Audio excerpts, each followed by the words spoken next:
Mantakin niyo po, si Junior pa, aka Bangag, ang nagkalat ng balita na naaresto raw si Zaldico sa Prague.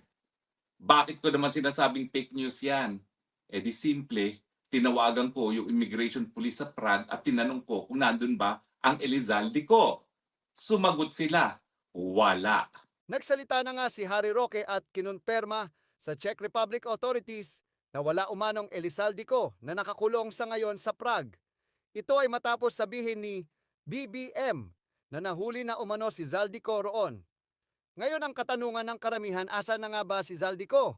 Bakit tila natagalan magbigay ng update ang Malacanang sa mga Pilipino kung ano na ang kasalukuyang estado ni Zaldico? Ngayon marami ang agam-agam na kung sakaling nakalabas si Zaldico ay asan na ito sa mga oras na ito. Ating pakinggan ang pahayag ni Attorney Harry Roque patungkol rito. Junior pa, aka Bangag, ang nagkalat ng balita na naaresto raw si Zaldico sa Prague. Bakit ko naman sinasabing fake news yan? Eh di simple, tinawagan ko yung immigration police sa Prague at tinanong ko kung nandun ba ang Elizalde ko. Sumagot sila, wala. Kaya kumpirmado po, hindi naaresto si Zaldico sa Prague. Hindi ko nga maintindihan bakit ang mainstream media kinakailangan na pagkatiwalaan ang salita ng isang presidente na alam naman natin wala sa tamang pag-iisip dahil siya ay bangag. Pero ang tanong, bakit atat na atat ba itong presidenteng ito na siya pa ang mag-aanunsyo di umano na naaresto na si Zaldico? Ang kanyang pag-aanunsyo pa nga para bagang may kinalaman ng administrasyon niya sa pag-aresto kay Zaldico. Yung pala, dahil lamang sa illegal entry sa Czech Republic dahil wala na nga siyang valid na passport dahil na-revoke na ng Sandigan Bayan ang kanyang passport. So bakit presidente pa kailangan mag-anunsyo? Well, obviously, kasi gigil na gigil siya kay Zaldico.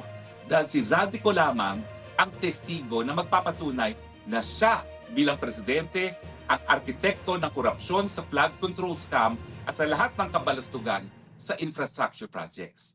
Di ba? Si Zaldico lang talaga ang nagsabi na ang presidente na Bangag ang nagpasok na 100 billion na flood control projects at siya pa ang nag-deliver ng 25 billion kay presidente. Ito ba ay gayang testimonya ni Madriaga? Abay hindi. Bakit? Dahil merong 18 mga Marines na nag-alay sa kanilang buhay para sa inang bayan na nag-corroborate na mali nga ang kanilang i-deliver kung kasino-sino upon orders of Zaldico na sinabi naman ni Zaldico. At ngayon nga, merong pa korroborasyon, electronic evidence, text message na isinapubliko ni Congressman Leandro Leviste confirming na itong batang Bersamin ang siyang nagdi-deliver ng tong parts kay Marcos Jr. Pero kung wala si Zaldico, hindi mabubuo ang kwento. Kaya atat na atat itong Marcos Jr. alias Bangag na mahuli si Zaldico. At kung sa tingin ninyo, idadali lang siya sa Pilipinas para litisin dito sa mga kaso niya, nagkakamali kayo. Dahil pag wala na si Zaldico, pag for some reason, Maninoy Aquino si Zaldico, hindi tatayo ang kwento ng mga Marines, hindi rin tatayo yung text message ni Bersamin, miski pa bumaliktad ang mga Bersamin. Oo nga pala ha, sa maglolong Bersamin, CJ, naging CJ ka naman. Ano ba naman yan? Naging Chief Justice ka. And yet, papayag ka ba na itago ang katotohanan? Wag naman po. Dahil ang aking presidente naman, si Rodrigo Roa Duterte, ang nagtalaga sa iyo bilang Chief Justice. Hindi ko na nga sasabihin sana, pero hindi ikaw ang first choice ni Tatay Digong para to be Chief Justice. Meron lang talaga nagkumbinsi sa kanya. Tago na lang natin sa pangalan na Harry Roque dahil ikaw ang pinaka-senior. Pero I think you owe it to the President dahil binigyan ka naman niya ng karangalan na maging Chief Justice. Isiwalat ang katotohanan. Nothing but the truth.